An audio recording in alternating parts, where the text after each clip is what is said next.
how to apply the theory of constraints in everyday life.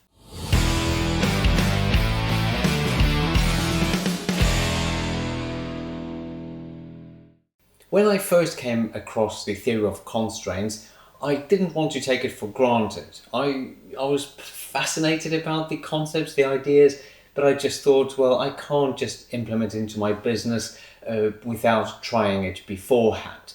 And I remember that the first thing that came to mind was, why don't I try it out in the kitchen?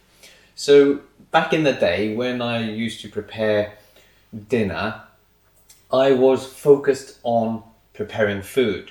Therefore, washing up was never on the agenda. So as you can imagine, the place was really dirty. It was like full of dirty pans and dishes and spoons and forks and everything else, and all piles up. When I needed another spoon, I quickly grabbed a new one instead of washing the previous one, and then in the end dinner was ready, but the kitchen was in a complete mess. You know what happens next? You then eat your food, your stomach's full, the blood goes into your belly, therefore you kind of feel tired, and you then think, well, I'll do it a bit later. Then later comes and you can't be bothered, so you say you're going to do it before you go to bed, but then you're tired, you go to bed, and then you say, well, I'm going to wash up tomorrow morning. Just leaving it for a few hours won't make a big difference. And then in the morning, obviously, you're rushing to work or school, whatever it is, and before you know it, your mess becomes part of the furniture in your kitchen.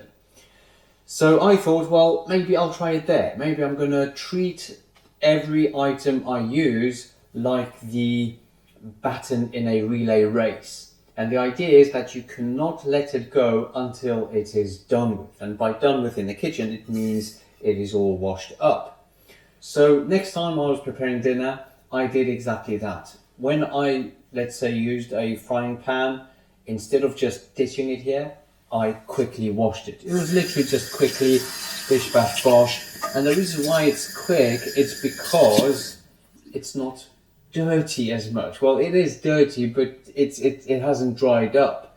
And as you know, washing up something that's fresh, it's almost just rinsing it down. Whereas when it dries up, then it takes a good few minutes for it to soften up before you can actually scrape it. And then you literally put it aside and you continue cooking.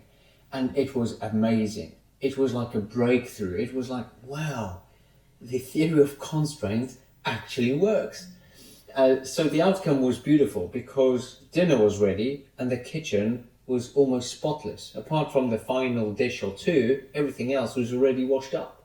So then you not only don't have to do the work later, it really didn't extend the time it took to make dinner, because cooking is cooking, and while it's cooking you can always do all the other stuff.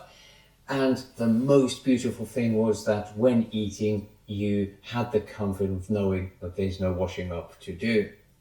So excited with this outcome, I then implemented it into my business, and the results were very similar. From a chaotic flow where everyone was micromanaging things, it all smoothened out, and there was this global constraint with the drum buffer road methodology in place, so we didn't flood the whole production system. So it really worked out.